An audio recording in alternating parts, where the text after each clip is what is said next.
그래요. 우리 예레미야 21장 1절과 2절 두 절 말씀을 함께 보기를 원합니다. 1절부터 2절 읽어볼까요? 시작. 여호와께로부터 예레미야에게 말씀이 임하니라.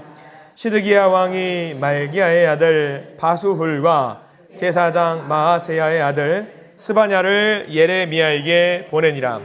바벨론의 느부갓네살 왕이 우리를 치니 청컨대 너는 우리를 위하여 여호와께 간구하라. 여호와께서 혹시 그의 모든 기적으로 우리를 도와 행하시면 그가 우리를 떠나리라 하니. 아멘. 오늘 말씀 가운데 하나님의 은혜가 있기를 기도합니다. 우리 기도하는 마음으로 고백합니다. 하나님의 은혜가 지금 저에게 임하기를 기도합니다. 아멘. 옆 사람 축복하면서 하나님의 은혜가 지금 여러분에게 임하기를 기도합니다. 아멘. 하나님의 은혜가 넘치길 간절히 기도하고 소망합니다. 복된 날 되시길 바랍니다. 자, 오늘 말씀은요, 예레미야의 본문인데 예레미야를 보려고 하는 것이 아니고요, 이때 당시에 왕이 누군지를 좀 알아야 돼요. 옆에 펜 있으면 21장 1절 2절에다가 시드기야라고 좀 적어두시면 좋을 것 같아요. 시드기야. 한번 우리 시드기야의 이야기를 좀 하면서 세상 사는 이야기를 한번 좀 해봤으면 좋겠습니다. 평상시에 나와 그렇게 왕래가 없는 사람이 뜬금없이 갑자기 찾아와서 5천만 땡겨달라고 하시면 주실 분 계십니까? 줄 돈도 없어요. 줄 돈도 없는데 어느 날 갑자기 와가지고 저기 5천만 땡겨줘요. 5천만 땡겨, 아니 3천만, 아니 1,000만 좀 땡겨줘요. 그러면은 뭐 줄 돈도 사실 없어요. 내 지갑에도 돈이 없는데 줄 분 안 계실 겁니다. 누가 줘요 그거를? 뭐 안 주죠. 세상적인 이야기입니다. 그렇게 해줄 사람 전혀 없습니다. 자, 그러면 한번 교회에서 우리 교회 이야기를 좀 한번 해볼게요. 평상시에 하나님의 뜻대로 행하지 않으면서 지 맘대로 살았던 사람이 어느 날 찾아와서 어려움을 겪게 되었으니 자기를 위해서 중보기도를 해달라 해줄 수 있는 분? 그래요. 당연히 해야죠. 저는 설레설레 하실 분들이 계실 줄 아는데 우리 믿음으로 다들 하신다라고 이야기하시니까 기도는 돈 드는 거 아니까 당연히 할 수 있는 거예요. 할 수 있는 겁니다. 제가 좀 믿음이 좀 약했네요. 죄송합니다. 이렇게 나올 줄은 몰랐는데 당연히 해야 됩니다. 근데 기도를 하면서도 마음이 좀 어때요? 생판 뭐 왕래가 많지 않고 뭐 교회 자주 출석하는 것도 않고 모임이나 섬김이나 봉사 같은 것도 잘 하지 않는 분이 어느 날 갑자기 와서 좀 기도를 해달라고 이야기를 하면은 기도를 해드리겠다, 기도는 하겠다, 당연히 기도해야 되지 않겠냐라고 하면서 마음은 편하지는 않습니다. 저 사람 기특하긴 해요. 역시 믿음에 배워야 될 분들이 많이 있어요. 근데 이제 뭐 그치요, 얄미워요. 얄밉기도 해요. 그거 지극히 인간적이에요. 저도 그래요. 저도요. 평소에 섬기지도 않으면서 제가 뭐 좀 했다 도와달라고 하면은 저 바빠요, 저 안 돼요, 그렇게 이야기만 하다가 어느 날 갑자기 목사님 저 기도 제목이 있어요. 당연히 목사로서 기도를 해야 되긴 하겠지만 마음속으로는 하나님께 조금이라도 더 열심히 기도의 자리, 이런 자리 나와서 더 기도하고 서도 교제도 하고 모임도 갖고 하면은 우리가 더 하지 말라고 그래도 우리는 더 기도를 하잖아요. 근데 어느 날 갑자기 와가지고 기도 좀 해주세요. 근데 그 기도 제목이 뭐냐면 이번에 저기 어디 나무구에다 땅을 좀 사야 되는데 에이 이 사람아, 우리 그럴 수밖에 없는 게 사람의 심리입니다. 그게 지극히 정상이에요. 근데 오늘 말씀이 딱 그 사람이에요. 그 사람, 그 이야기거든요. 여러분들이 우리가 이스라엘 역사를 모든 것을 완벽하게 알 필요는 없지만 시대를 살았던 마지막 왕 이름 정도는 기억을 해야 돼요. 하나님의 택함받은 백성이었던 유다 왕국의 마지막 왕이 누구였느냐? 시드기야예요. 시드기야라는 왕이 마지막 왕인데 어떻게 보면은요, 21장 1절과 2절에 시드기야가 했던 기도의 내용이거든요. 근데 2절 말씀을 잘 보면은요, 우리 다른 거 다 제껴놓고 2절 말씀 한 절만 시드기야 왕이, 유다 왕국의 마지막 왕이 마지막으로 했던 기도라고 생각을 하고 2절 말씀을 천천히 다시 한번 읽어보기를 원하는데 2절 말씀 읽어볼게요. 시작. 바벨론의 느부갓네살 왕이 우리를 치니 청컨대 너는 우리를 위하여 여호와께 간구하라. 여호와께서 혹시 그의 모든 기적으로 우리를 도와 행하시면 그가 우리를 떠나리라 하니 라고 나와 있는 거예요. 기도를 열심히 했던 왕일까요? 잘 안 했던 왕일까요? 제가 왜 이런 말씀을 드리는지 알겠죠? 시드기야는요, 기도했던 왕이 아니에요. 근데 기도했던 왕인데 오늘 2절 말씀만 보면은요, 예레미야 선지자에게 기도해달라고 부탁을 하는 거예요. 중보기도 해달라고 부탁을 하는 거예요. 다른 거 다 제껴놓고 2절 한 절 말씀만 보면은요, 와, 시드기야는 정말 대단한 기도의 왕이었구나. 위기에 처했을 때 하나님을 찾는 왕이었구나. 지금 나라의 어떤 망조에 기울여가지고 점령, 바벨론 왕국 쳐들어왔어요.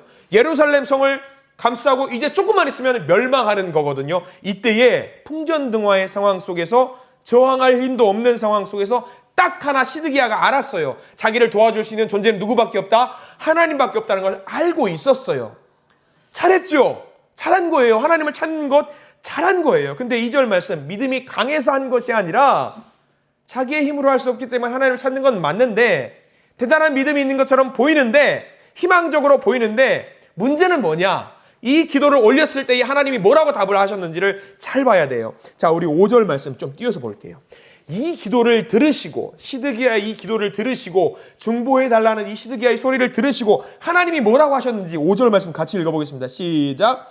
내가 든 손과 강한 팔, 곧 진노와 분노와 대노로 친히 너희를 칠 것이며. 이게 웬 말이에요?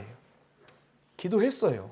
하나님밖에 없으니까 나를 좀 도와주셔요. 하나님밖에 없으니까 나를 좀 살려주셔요. 기도를 했는데 하나님이 뭐라고 말씀하시냐면, 됐거든. 난 지금 너를 칠 거거든. 너를 없이 할 거거든. 하나님이 그렇게 나오는 거예요. 그러니까 마치 그거죠. 5천만 땡겨줘 했는데 됐거든. 돈 없거든. 이거예요. 하나님이 지금 딱 그 상황이에요. 심지어는 못 빌려주겠다도 아니고, 아니 나는 오히려 너를 더 고발하고 고소하고 감옥에 집어넣을 거야 이야기를 하는 거예요. 왜 이렇게 되는지는, 왜 이런 하나님의 응답이 있었는지는 여러분들이 잘 아실 것 같아요. 자, 우리 6절과 7절 말씀만 이어서 한번 볼게요. 하나님이 거기서 그냥 끝내지 않아요. 더 이어서 내가 너희들을 이렇게 할 거야 라는 이야기가 6절과 7절 좀 길어요. 근데 천천히 한번 읽어볼게요. 시작. 내가 또 사람이나 짐승이나 이 성에 있는 것을 다 치리니 그들이 큰 전염병에 죽으리라 하셨다 하라. 7절. 여호와의 말씀이니라.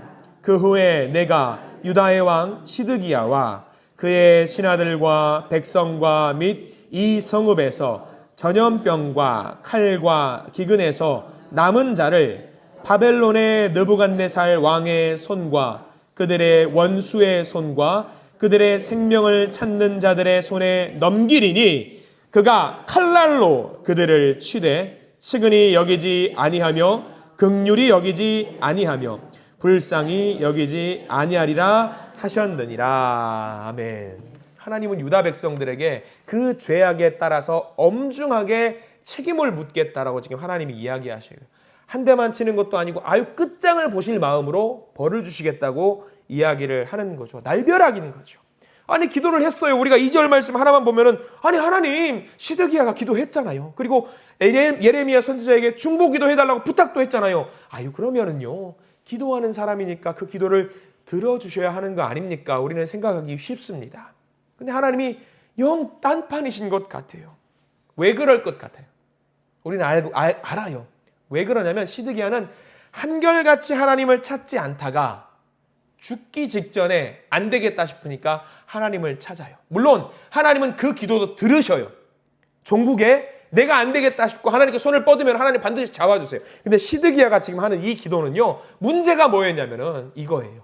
돌이키지 않는 기도였어요. 하나님, 제 왕권을 지켜주세요. 제 명예도 지켜주세요. 제 권세도 지켜주세요. 이 기도인 거예요. 하나님의 자녀를 살려주세요가 아니라 나를 살려주세요. 하나님의 백성을 지켜주세요가 아니라 나의 이 모든 기득권을 살려주시고 지켜주세요 하는 기도가 지금 하는 시드기야의 기도입니다. 그럼 여러분들이 하나님이라고 생각을 해보십시오. 기도 듣고 싶어요? 안 듣고 싶어요? 안 들어요.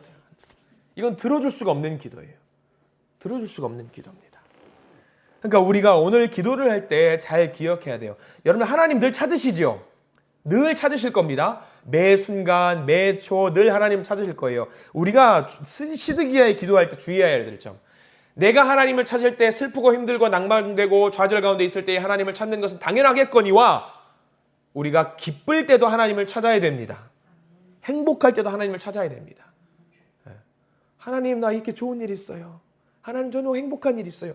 늘 찾으셔야 돼요. 저것 봐봐, 저것 봐봐. 또 힘들 때 나 찾아. 또 어려울 때 나 찾아. 물론 그 기도도 들으신다고 말씀하셨어요. 근데 우리가 시드기야를 통해서 깨달아야 돼요. 항시 주님을 찾아야 돼요. 항시. 늘 기도에 귀를 기울이시고 정말 늘 안 찾다가 마지막 순간에 찾는 기도 하나님은 들으시는데 그 기도도 우리가 돌이키는 마음으로 하나님께 기도할 때 하나님은 그 기도를 들으신다는 사실을 명심하시기를 부탁을 드립니다. 돌이키지 않고 기도할 때는요. 오히려 하나님이 더 우리를 치셔요. 우리가 기도할 때 조심해야 돼요. 돌이키는 마음을 가지고 하나님께 올려드리는 그 기도를 들으시지 돌이키지도 않고 하나님 이때 좀 도와주세요. 이때 좀 도와주시면 제가 좀 잘해볼게요. 그런 사람 치고 잘하는 사람 못 봤어요. 잘하는 사람 못 봤어요. 그러니까 우리가 늘 하나님께 회개하는 마음으로 돌이키는 마음으로 늦기 전에 하나님을 먼저 찾으실 수 있는 우리 믿음의 기도의 용사들이 되시기를 간절히 기도합니다. 시드기야를 잘 기억하십시오. 아쉬울 때 찾지 마시고요. 늘 찾으세요. 늘 찾으세요. 바로 그때에 하나님은 우리에게 놀라운 은혜와 복을 허락하실 줄 믿습니다. 기도하겠습니다. 주님 감사합니다. 쉬지 않고 주님을 찾는 믿음의 용사들, 기도의 용사들이 바로 여기 앉아서 주님 앞에 기도를 하고 있습니다. 누구보다 더 열심히 찾는 주님의 용사들, 아들, 딸들이 여기 모여서 기도하고 있습니다. 그러니 주님, 우리가 돌이키는 마음으로 회개하는 마음으로 주님께 기도할 때에 우리의 기도에 응답하신다고 주님 약속하여 주셨사오니 우리가 올려드리는 모든 기도의 제목에 응답하여 주시고 화답하여 주시옵소서. 다만 우리가 바라는 대로 기도가 이루어지는 것이 아니기를 원합니다. 주님께서 원하시는 그 방향으로 기도가 풀어지기를 원하오니 주님의 뜻대로 이 기도가 하늘에 올라가서 주님께서 흠양하실 수 있는 아름다운 기도의 제목들이 될 수 있도록 주님 인도하여 주시옵소서. 예수 그리스도 이름으로 간절히 기도드립니다. 아멘. 하나님께 영광을 올려드립니다.